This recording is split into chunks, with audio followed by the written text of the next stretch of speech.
반갑습니다. 우리가 착각하는 것이 있습니다. 그것은 이 세상이 자기를 중심으로 돌아간다고 생각하는 것이에요. 자기가 배고프면 세상도 배가 고프고, 자기가 만족스러우면 세상도 만족스럽다고 여기는 것이죠. 아이가 엄마와는 상관없이 엄마는 자기 기분일 거라고 느끼는 거예요. 그래가지고 밤중에도 배가 고프면 울고, 기저귀가 불편하면 떼를 쓰고, 그러면서 엄마를 괴롭힙니다. 왜냐하면 자기가 불편하면 엄마도 불편하다고 느끼기 때문에 엄마가 어떠하든지 상관이 없는 것이죠. 제가 이렇게 말씀을 드리는 것은 오늘 시편을 잘못 읽으면 우리가 그렇게 생각할 수 있기 때문입니다. 하나님을 우리만의, 자기만의 하나님으로 여기게 되는 것입니다. 적과 나를 구별하고 내 편과 너희 편을 가르는 것이죠.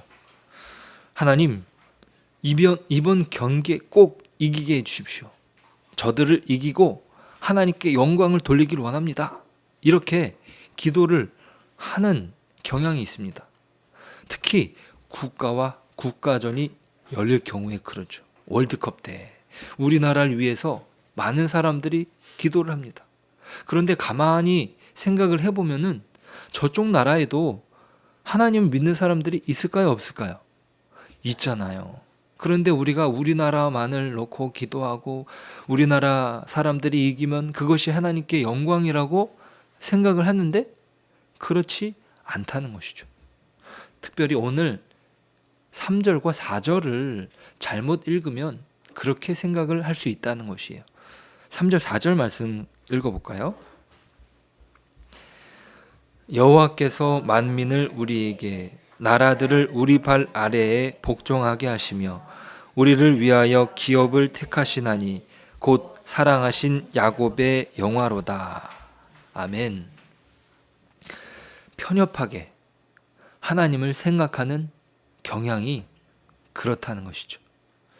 오늘 3절과 4절은 마치 고대 전쟁에서 그 승리에서 이긴 장수가 상대편 장수의 목을 밟는 것과 마찬가지입니다. 다윗도요, 골리앗을 이기고 어떻게 했는지 알아요? 목을 누르고 그 목을 칼로 베었습니다. 하나님께서 대적들을 패하게 하시면 그것은 하나님의 백성들의 승리가 되는데, 그 승리를 우리를 위하여 기업을 택하시나니 라고 표현합니다. 자, 하나님께서 대적들에게 패배를 주시고 자기 백성에게 그 땅으로 기업을 주십니다. 여기에는 어떤 대립적인 구도가 형성이 되는 것이죠. 그 대립이 발생한다는 것이에요. 자, 그런데 이것이 단순히 하나님께서 누구 편을 드시는 것의 문제가 아닙니다. 왜냐하면 하나님은 단순히 이스라엘의 하나님만이 아니시기 때문이죠.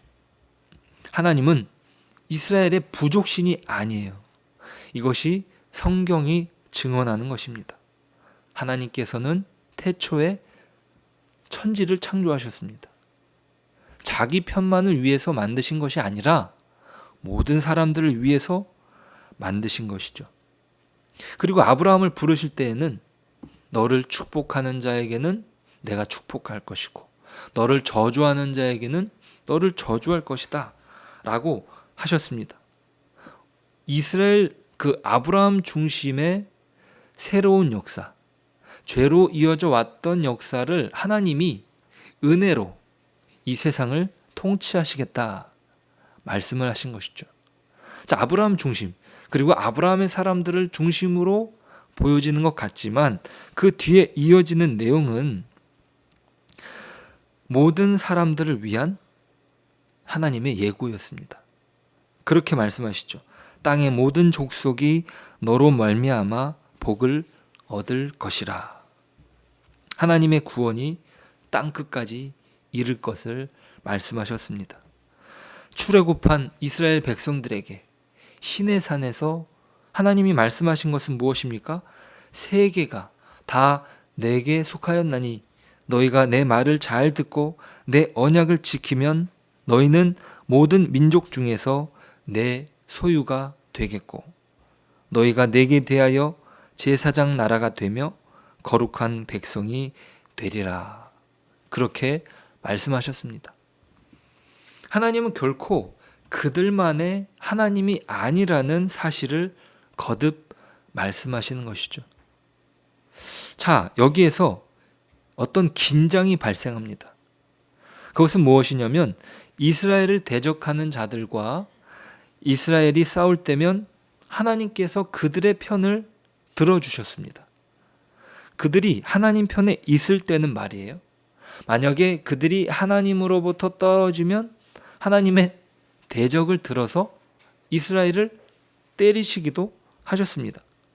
자, 그런데 이들은 한편으로 땅의 모든 족속에게 하나님의 축복이 흐르는 통로가 되는 역할로 부르셨습니다. 자, 그러니까 대적들과의 대립과 또한 이들을 축복해야 하는 사명 사이에 어떤 긴장이 있는 것이에요. 이해가 되십니까? 자, 이 긴장을 어떻게 푸느냐? 자, 그것은 아브라함에게 하나님께서 주셨던 말씀이 중요합니다. 너를 축복하는 자에게는 내가 복을 내리고 너를 저주하는 자에게는 내가 저주하리라. 자, 이스라엘을 정복할 때 대부분의 가나안 민족들이 그러했듯이 여리고는 이스라엘의 대적이었습니다. 그리고 하나님은 그 이스라엘 성을 무너뜨린다고 하셨어요. 자, 그런데 그 성을 정탐하러 갔을 때 누가 그 정탐꾼들을 숨겨줬죠? 라합, 기생 라합이에요. 자, 정탐꾼들을 숨겨주고 그리고 그의 입술에는 여호와 하나님에 대한 그 하나님 되심에 대한 고백이 그녀에게 있었습니다. 자, 그 일로 인해서 하나님께서는 라합과 그 집안을 건져주셨어요. 이스라엘이 멸망할 때, 그 여리고가 멸망할 때 라합은 구원을 받았습니다. 그리고 나중에 라합은 유다 지파의 지도자인 암미나답의 손자 살몬과 결혼하고 다윗의 증조부인 보아스를 얻습니다. 이것은 아브라함에게 주신 약속대로 이스라엘을 선대한 사람을 복주신 증거입니다. 자, 이렇게 이스라엘 백성은 하나님께서 자기들 편에서 싸우시고 자기들을 돌보시는 하나님이심을 믿는 동시에 누구든지 어느 민족이든지 자기들에게 호의를 베풀고 하나님을 인정하는 자에게 개방된 공동체라는 것이에요. 그러니까 그 긴장이 그렇게 하나님의 약속 안에서 해소될 수 있는 것입니다. 이해되세요? 자, 그래서 그들은 의식 자체가 개방적이어야 하는 것이에요. 그런데 그들이 나중에는 잘못된 선민 의식에 빠지고 자기 중심적이고 이기적인 종교심에 헤어나지 못했던 것입니다. 이스라엘은 자신들뿐만 아니라 온 나라와 열방을 부르시는 하나님이시라는 사실을 깨달았어야 되는 것이죠. 자, 오늘 시편은 분명히 선언합니다. 온 땅을 다스리시고 모든 만민을 부르고 계시다는 사실을 말입니다. 1절 말씀 읽어볼게요. 너희 만민들아 손바닥을 치고 즐거운 소리로 하나님께 외칠지어다. 아멘. 자, 그런데 하나님께서 만민을 부르시는 것은 모든 백성에게 그분의 거룩한 통치를 펼치시기 위함이에요. 단순히 이것은 힘으로 그 나라를 굴복시키고 억지로 자기에게 복종할 것을 요구하는 것이 아닙니다. 어떤 전제주의를 말씀하는 것이 아니죠. 그분은 누구보다 의로우시기 때문에 그분의 통치는 사람들의 기쁨과 사람들의 환호성과 사람들의 박수가 일어나게 합니다. 그분의 다스림의 결과가 언제나 넘치는 환희입니다. 만민들은 하나님의 통치로 인해서 손뼉을 치고 그 다스림을 환영합니다. 인간의 영혼은 하나님을 그 존재의 원천으로 살아가도록 지음받았습니다. 하나님 안에서 있을 때만 온전한 회복을 누릴 수 있는 것이죠. 이것은 억지로 박수를 쳐라 라고 해서 이루어지는 것이 아니에요. 저기 북쪽을 보니까 박수를 안 치면 어떻게 돼요? 사형을 당하기도 하고 막 그러잖아요. 그런데 하나님이 허락하신 은혜는 뭐예요? 도망갈 수 있는 자유를 허락하셨어요. 그 탕자가 집을 나갈 때 하나님은 허락하셨어요. 그가 다시 돌아올 것을 아셨지만, 그가 거기에서 모든 것을 다 잃어버릴 것을 아셨지만, 왜요? 세상이 주는 것은 다 헛된 것이고 세상으로부터 얻는 자유는 그를 망가뜨린다는 것을 아셨기 때문에 그 자유를 통해서 하나님을 누리게 하시려고 허락하신 것이죠. 그리고 하나님께 찾아오는 그 발걸음이야말로 온전한 회복을 누릴 수 있는 것입니다. 오늘 이 시편의 통치가, 오늘 이 시편의 만민들이 환호하는 것이 바로 이 돌아온 탕자가 아버지의 품 안에서 누렸던 자유이었으며 평안이었던 것입니다. 자, 우리가 복음을 전하는 이유는 바로 이 온전한 회복의 기쁨을 전하는 것입니다. 그저 내가 복음을 전해야 되는데, 내가 그것을 꼭 해야 되는데 어떤 의무감에 허덕여 마지못해 전하는 것이 아니라 구원의 기쁨에 넘쳐서 주님을 알지 못하는 이들에게 그 놀라운 소식을 전하는 것이죠. 자, 그러면서 그들과 함께 하나님을 찬양할 수 있는 특권이 있음을 우리가 기억해야 됩니다. 우리만이 하나님을 찬양할 수 있고 우리를 통해서만 그분을 이 땅의 만민의 주인 되심을 어떻게 해요? 소개할 수 있는 것입니다. 자, 그러한 배경에서 우리는 3절을 이해하고 적용할 수 있는 것이에요. 우리가 만민을 위해서 부름을 받았는 거예요. 만민이 하나님으로 자유함을 누리고 하나님으로 기쁨을 누릴 수 있는 것인데, 그것을 알게 하는 것은 누구를 통해서만 가능하다고요? 우리를 통해서만. 그 특권에 대한 내용이 바로 3절이라는 것입니다. 하나님은 우리를 통일하시는 온 세상의 통치자이십니다. 아멘. 자, 언젠가는 모든 민족이 입을 모아 하나님이 어떻게 구원을 베풀어 주셨는지 노래하는 날이 올 것입니다. 주님은 이스라엘 백성을 선택하고 사랑하셨습니다. 4절 말씀 읽어볼게요. 우리를 위하여 기업을 택하시나니 곧 사랑하신 야곱의 영화로다.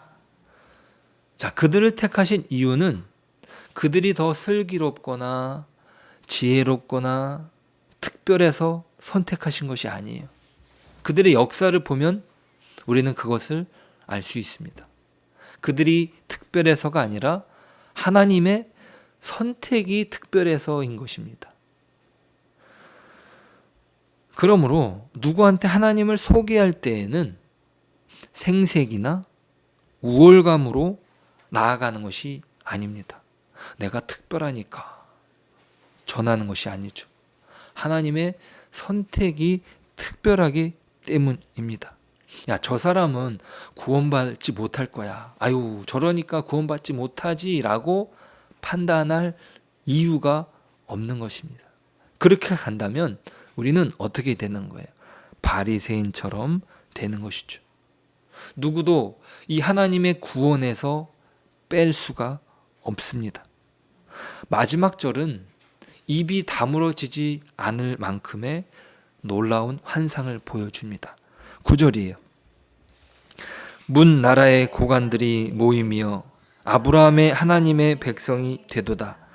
세상의 모든 방패는 하나님의 것이며 그는 높임을 받으시리로다. 아멘. 자, 마침내는 언어와 종족, 민족과 국가를 뛰어넘는 모두가 하나님의 백성, 다시 말해 아브라함의 자손이 된다는 것입니다.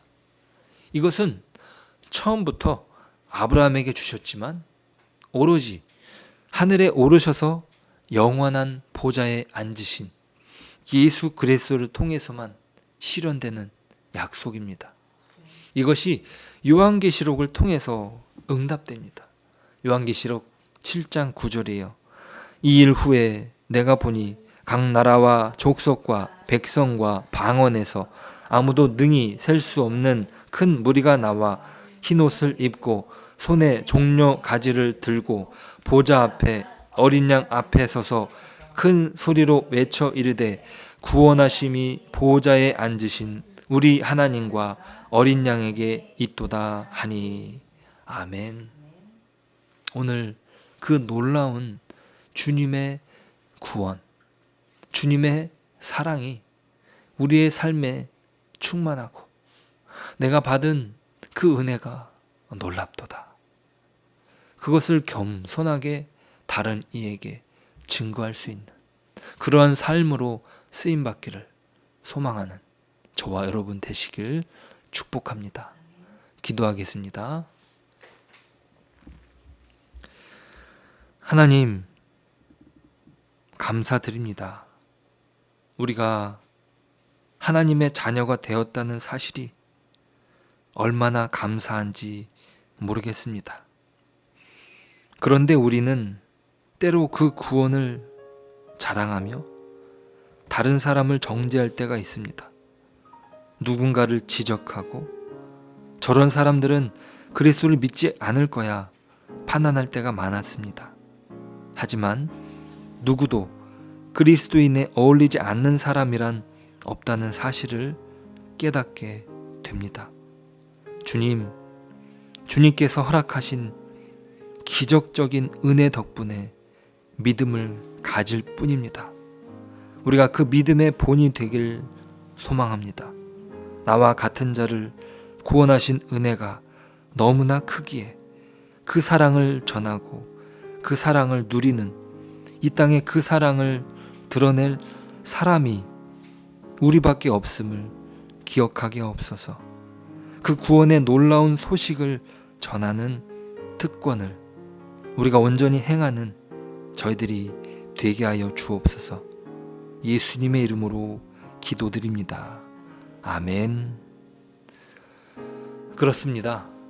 우리가 주님 안에서만 그 구원을 바라볼 수 있는 것입니다. 우리가 특별해서가 아닙니다. 주님이 특별하십니다.